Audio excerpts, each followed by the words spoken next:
Hello everyone, and welcome back to another video geared towards beginners or just people getting into the hobby of astrophotography.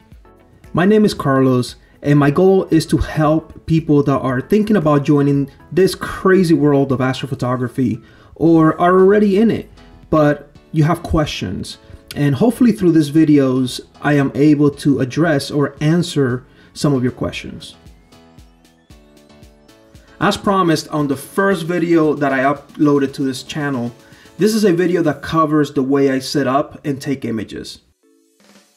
I'm going to be covering setting up, polar alignment, finding the target, focusing the telescope, setting up guiding, and finally taking pictures.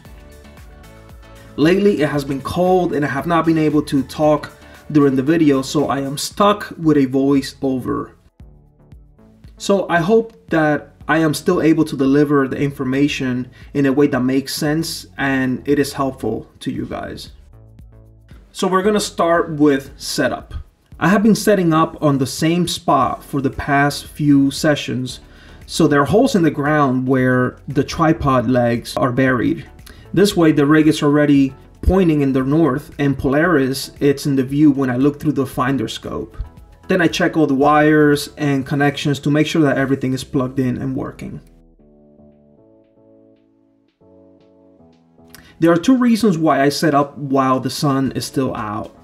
One, because it allows me to see what I am doing, and if something goes wrong, I have time to troubleshoot and figure out what my next step is going to be without rushing. There is just something about working in the dark that makes us very impatient and prone to mistakes. Number two is because it allows the telescope to acclimate for a few hours before I start taking pictures. This is very important because when the temperature changes, in this case it is getting cooler, the telescope begins to shrink due to the low temperatures. This has a direct impact or a direct effect on focus and can produce out of focus images. So please make sure you acclimate your telescope for at least 1 hour before taking pictures. Okay, so we're going to move to number two, which is polar alignment. Once Polaris is in view, the steps are pretty straightforward. I use the SA console app, then polar clock utility, and confirm where Polaris is on the polar clock.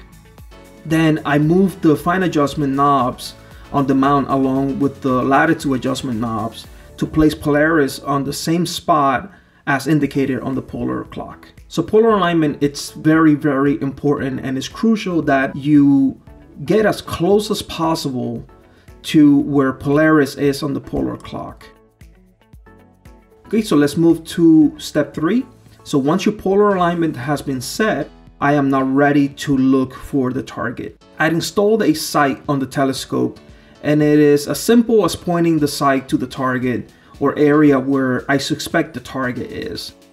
I use the app Stellarium as a reference to find the target. Then I take a 10-second exposure.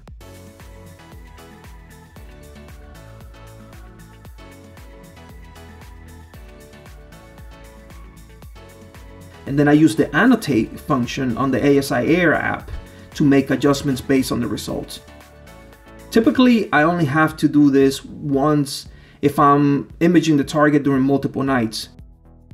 So I will do this on the first night, then record the number aligned with the 0 on the back of the mount. The next time I go to image the same target, I will make sure that I go back to the same position on the dial and make small adjustments from there for framing purposes. Number four, it is focusing the telescope. So at this point, the telescope has been acclimated and ready to focus. In this case, the RedCat 51 comes with a Bahtinov mask. I then take 30-second exposures and make corrections until the center spike is aligned with where the other two spikes intersect. I typically move the telescope while taking the cap off, so I just check my polar alignment once again to make sure it is accurate. I mean, 9 out of 10 times it is not. It has moved slightly, so I have to polar align again. So I just go back to step 3 and just make sure that my polar alignment is spot on. Step 5 is auto guiding. I am now ready to start taking pictures, but I need to set up the auto guiding first.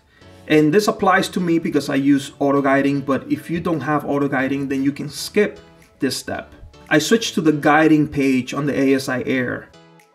Pick a start and let the system perform a calibration. Once the crosshairs are green, I then move on to setting up my session. I pick my exposure time and how many exposures I want to take. Then I make sure that everything is working as expected on the ASI Air, and I am now ready to start taking pictures. I monitor the first 2 pictures or so from the ASI Air and just make sure that they are in focus and that the stars are not trailing. And at the end of the session, I connect my laptop to the ASI Air via Wi-Fi and download the images for processing. Well, that's all for my imaging session. I hope you have learned something new. If you feel this video was useful, please subscribe and enable the notifications for future videos. So that's it for today. Clear skies.